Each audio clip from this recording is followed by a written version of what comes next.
നമ്മുടെ കിളിയല്ലൂരിൽ നിന്ന് കരിക്കോട് റെയിൽവേ സ്റ്റേഷനിൽ നിന്നും നമ്മൾ ഗുരുവായൂരിലേക്കൊരു യാത്ര കേട്ടോ, വിത്ത് ഫാമിലിയാണ്. നമ്മളങ്ങനെ കരിക്കോട് റെയിൽവേ സ്റ്റേഷനിൽ വന്നിട്ടുണ്ട്. ട്രെയിൻ വരാൻ വേണ്ടി കാത്തു നിൽക്കുകയാണ്. അപ്പോൾ ഗുരുവായൂർ കഴിഞ്ഞതിന് ശേഷം തിരിച്ച് ചോറ്റാനിക്കര. നമ്മളെ അങ്ങനെ കാത്തിരുന്ന ട്രെയിൻ മധുരയിൽ നിന്നും പുനലൂർ വഴി കണ്ട നമ്മുടെ കിളിയല്ലൂർ കരിക്കോട് എത്തിയിരിക്കുകയാണ്. ഇവിടെ കരിക്കോട് നിന്ന് കൊല്ലത്ത് വന്നിട്ട് എൻജിൻ മാറ്റിയിട്ട് അവിടെ നിന്ന് നേരെ ഗുരുവായൂർ. 95 രൂപയാണ് ടിക്കറ്റ് ചാർജ്. അപ്പോൾ ഞങ്ങൾ 4 പേരിൽ ഒരാൾക്ക് ടിക്കറ്റ് വേണ്ട, ഫ്രീ ആണ് കേട്ടോ. കാരണം അയാൾക്ക് 5 വയസ്സിൽ താഴെ പ്രായം ആയതിൻ്റെ പേരിൽ അയാൾക്ക് ടിക്കറ്റ് വേണ്ട.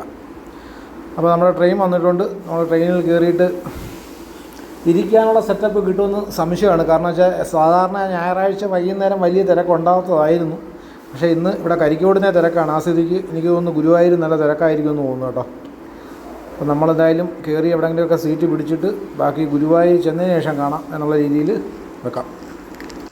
അപ്പോൾ നമുക്ക് ഇരിക്കാൻ സീറ്റൊക്കെ കിട്ടി. ഇരുന്നും കിടന്നൊക്കെ തന്നെയാണ് വന്നത്. ഗുരുവായൂർ യാത്രയിൽ 2:10 കൂടി നമ്മൾ ഗുരുവായൂരിലെത്തിയിട്ടുണ്ട്. അവിടുന്ന് 7:10 വണ്ടി എടുത്ത് രാത്രി 2:10 നമ്മൾ ഗുരുവായൂരിലെത്തി കേട്ടോ. നല്ല തിരക്കുണ്ട്. രാത്രിയിലല്ല, വെളുപ്പാങ്കാലം ആൾക്കാരെല്ലാം 2:10 ഗുരുവായൂരിലെത്തി. നല്ല തിരക്കുണ്ട് കേട്ടോ. ഇവിടെ സ്റ്റേഷനിൽ നല്ല തിരക്കുണ്ട്. അത് ഇനി അമ്പലത്തിലെ കാര്യം എങ്ങനെയാണെന്ന് ഒരു വ്യക്തതയില്ല, നോക്കാം. നമുക്ക് ഗുരുവായൂർ അമ്പലത്തിലേക്ക് റെയിൽവേ സ്റ്റേഷനിൽ പോകാനായിട്ട് നടന്നു പോകാനുള്ള ദൂരമേ ഉള്ളൂ. 1 കിലോമീറ്റർ കഷ്ടമേ ഉള്ളൂ. ഓട്ടോ വിളിക്കണമെന്നില്ല. നടക്കാൻ വയ്യാത്തവർ മാത്രം ഓട്ടോ വിളിച്ചാൽ മതിയാവും. കാരണം വെച്ചാൽ അത്രയ്ക്ക് ദൂരമേ ഉള്ളൂ, നടന്നങ്ങോട്ട് പോകാനുള്ള ദൂരമേ ഉള്ളൂ. ഇനി നല്ലൊരു ട്വിസ്റ്റ് ഉണ്ട് കേട്ടോ. നമ്മൾ ഈ പോകുന്ന വഴിക്കെല്ലാം റൂം വേണോ എന്ന് ചോദിച്ചുകൊണ്ട് ഒരുപാട് ഏജൻറ്റുമാർ ഇതുകൊണ്ട്. ആ ഏജൻറ്റുമാരിൽ ഭൂരിഭാഗവും പറ്റിക്കൽ തന്നെയാണ്.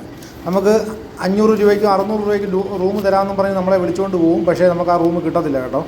ക്ഷേത്രത്തിനടുത്ത് 1 കിലോമീറ്റർ 1/2 കിലോമീറ്ററൊക്കെ നടന്ന് നമ്മൾ ചെല്ലുമ്പോൾ അവിടെ ചെന്നിട്ട് ലോഡ്ജിൽ ഇരിക്കുന്ന ആൾ പറയും ആ റൂമിൻ്റെ ഫാൻ കംപ്ലയിൻ്റ് ആണ്, ലൈറ്റ് കംപ്ലയിൻ്റ് ആണെന്നും പറഞ്ഞുകൊണ്ട് അവർ ഒഴിവാക്കും. നമ്മൾ ഇത്രയും നടന്ന് വന്നതല്ലേ എന്ന് വിചാരിച്ചിട്ട് ഇനി വേറെ തിരക്കി പോകാൻ വയ്യാന്നൊക്കെ വെച്ചിട്ട് നമ്മളെന്ത് ചെയ്യും, അവർ ഒറ്റയടിക്ക് 500, 600, 700, 2000 രൂപയുടെ ഒക്കെ റൂമിൻ്റെ റേറ്റ് പറഞ്ഞു കളയും. അപ്പോൾ നമുക്ക് ഇനി നടക്കാൻ വയ്യാന്ന് ഓർത്തിട്ട് നമ്മൾ അവിടെ അങ്ങ് റൂം എടുക്കും. അതാണ് പതിവ്. നമുക്കിപ്പോൾ അങ്ങനെ ഒരു പണി കിട്ടി. നമ്മൾ ഇവിടെ വന്നപ്പോൾ ഇവർ പറയുന്നത് നമുക്ക് 900 രൂപയ്ക്ക് റൂം തരാമെന്ന് പറഞ്ഞ് വിളിച്ചുകൊണ്ട് വന്നത്. ഇപ്പോൾ തിരക്ക് കൂടുതലായതുകൊണ്ട് തന്നെ സ്വാഭാവികമായിട്ടും കുറച്ച് ചാർജ് കൂടുതലാണ്. ഇപ്പോൾ 900 രൂപയ്ക്ക് തരാമെന്ന് പറഞ്ഞ് ഇവിടെ വിളിച്ചുകൊണ്ട് വന്നപ്പോൾ ഇവിടെ വന്നപ്പോൾ അദ്ദേഹം പറഞ്ഞാൽ 1700 രൂപയുടെ റൂമേ ഉള്ളൂ. 900 രൂപയുടെ റൂം അതിൻ്റെ ഫാൻ വർക്ക് ചെയ്യുന്നില്ല എന്നും പറഞ്ഞിട്ട് ഒഴിവാക്കി. അപ്പോൾ ഞാൻ 1700 രൂപയുടെ റൂം എടുക്കാൻ തയ്യാറായില്ല. ഇവിടുന്ന് ഇറങ്ങിയിട്ട് അടുത്ത ലോഡ്ജ് നോക്കാമെന്ന് പറഞ്ഞിട്ട് ഞാനിഞ്ഞ് ഇറങ്ങി. അപ്പോൾ ഒരിക്കലും നമ്മളവിടുന്ന് ഈ ഏജൻറ്റുമാർ പറയുന്ന കേട്ടിട്ട് വന്ന് ഇങ്ങനെ തല വെച്ച് കൊടുത്ത് കളയരുത്. പറയുന്ന റേറ്റിനുള്ള റൂം ഇല്ലയെന്നുണ്ടെങ്കിൽ അവിടുന്ന് ഇറങ്ങിയിട്ട് അടുത്ത റൂം നോക്കാനായിട്ട് തയ്യാറാവണം. ഇല്ലെന്നുണ്ടെങ്കിൽ ഇവന്മാർ നമ്മളെ പറ്റിച്ച് കളയും. 1000 രൂപയും 1500 രൂപയ്ക്കാണ് ഒറ്റയടിക്ക് കൂട്ടി കളയുന്നത്. അങ്ങനെ അവിടുന്ന് ഇറങ്ങിയപ്പോൾ തന്നെ അടുത്ത വേറൊരു ഏജൻറ്റ് വന്ന് നമ്മളെ വിളിച്ചു. 900 രൂപയ്ക്ക് റൂം തരാമെന്നും പറഞ്ഞ് വിളിച്ചു. നമ്മൾ വേണ്ട 900 രൂപയ്ക്ക് ഒരു ഡബിൾ ബെഡിൻ്റെ റൂം നമുക്ക് കിട്ടി. നമ്മളെന്തായാലും അവിടെ ഒന്ന് അഡ്വാൻസൊക്കെ കൊടുത്തിട്ട് ഒന്ന് കുളിച്ച് ഫ്രഷായി നമ്മൾ ഗുരുവായൂരപ്പനെ കാണുവാനായിട്ട് പോവുകയാണ്.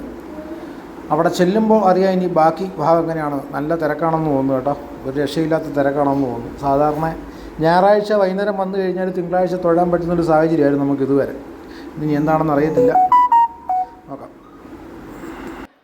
അപ്പം തിരക്കിൻ്റെ കാര്യത്തിൽ യാതൊരു കുറവുമില്ല. കല്യാണം ഒരു 10-20 കല്യാണം ഇന്നിവിടെ നടക്കുന്നുണ്ട്. അപ്പോൾ തിരക്ക് നല്ല തിരക്കാണ്. നടപ്പന്തലിലൊക്കെ നല്ല ക്യൂ ആണ്. എല്ലാ ലൈനിലും ക്യൂവിനൊന്നും ഒരു കുറവുമില്ല കേട്ടോ. അപ്പം ഇന്ന് ഇവിടുന്ന് ദർശനം കഴിഞ്ഞ് ഇറങ്ങാൻ ഏകദേശം 8-9 മണിയാവുമെന്നുള്ള ഒരു പ്രതീക്ഷയുണ്ട്. അത്രയാവും. നമ്മൾ ദർശനമൊക്കെ കഴിഞ്ഞിറങ്ങി. എന്തായാലും ഇപ്പോൾ ഏകദേശം 9 മണിയോളമൊക്കെ ആകുന്നു. പക്ഷേ ഇവിടെ വലിയൊരു ദേവസ്വം ബോർഡിൻ്റെ വലിയൊരു കൊള്ളത്തരം നടക്കുന്നുണ്ട് കേട്ടോ. ഈ നടപ്പന്തൽ നിറയെ ആൾക്കാർ നിൽക്കുകയാണ്. വേർതിരിവില്ലാത്ത കേരളം, സമത്വ കേരളം എന്നൊക്കെ പറയുന്ന നമ്മുടെ കേരളത്തിൽ ദേവസ്വം ബോർഡിൻ്റെ അവസ്ഥ. ഇന്ന് ഉദയാസ്തമന പൂജ നടക്കുന്നതിനാൽ ആൾക്കാരെ ദർശനം കുറവായിരിക്കുമെന്ന് ഇടയ്ക്കിടയ്ക്ക് അനൗൺസ്മെൻറ്റ് ചെയ്യുന്നുണ്ട്. പക്ഷേ നടപ്പന്തലിൽ നിൽക്കുന്ന ആൾക്കാരെല്ലാം അതേ കണക്ക് തന്നെ നിൽക്കുക.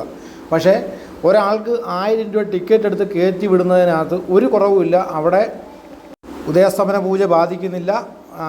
സാമ്പത്തികം ഉള്ള ആൾക്കാർക്ക് ഭഗവാനെ കാണാൻ വേണ്ടിയിട്ട്, ഗുരുവായൂരപ്പനെ കാണാൻ വേണ്ടിയിട്ട് കയറാം എന്നുള്ളൊരു സാഹചര്യമാണ് നമ്മുടെ ദേവസ്വം ബോർഡ് ഒരുക്കിയിരിക്കുന്നത് ഗുരുവായൂർ അമ്പലനടയിൽ. അതിൽ സാധാരണക്കാരായ ജനങ്ങൾക്ക് 1000 രൂപ വെച്ച് ടിക്കറ്റ് എടുക്കാൻ പറ്റാത്ത പാവപ്പെട്ട ജനങ്ങൾ, നടപ്പന്തലിൽ നിൽക്കുന്ന 10,000-കണക്കിന് ജനങ്ങൾക്ക് മാനസികമായിട്ട് അസ്വസ്ഥതയുണ്ട്. ഒരുപാട് പേര് കണ്ണനെ കാണാൻ പറ്റാതെ ഇറങ്ങിപ്പോയിട്ടുണ്ട്. അപ്പം 1000 രൂപ ഇല്ലാത്തവർക്കും കണ്ണനെ കാണാനുള്ളൊരു അവസരം ഉണ്ടാക്കണം എന്നാണ് ഒരു അപേക്ഷ. കേരളത്തിനകത്തുനിന്നും പുറത്തുനിന്നും വന്ന 10,000-കണക്കിന് ആൾക്കാർ നടപ്പന്തലിൽ നിൽക്കുമ്പോഴും 1000-കണക്കിന് ആൾക്കാർ 1000 രൂപ വെച്ച് ഒരാൾക്ക് കൊടുത്തിട്ട് ദേവസ്വം ബോർഡിൻ്റെ ടിക്കറ്റും എടുത്ത് ഉദയാസ്തമന പൂജ ബാധകമല്ലാതെ ദേവസ്വം ബോർഡ് കയറ്റി വിട്ടുകൊണ്ടിരിക്കുന്നു. അപ്പോൾ അതിലൊരു മാറ്റം ഉണ്ടാവട്ടെ. ഹരേ കൃഷ്ണ, ഹരേ ഗുരുവായൂരപ്പ.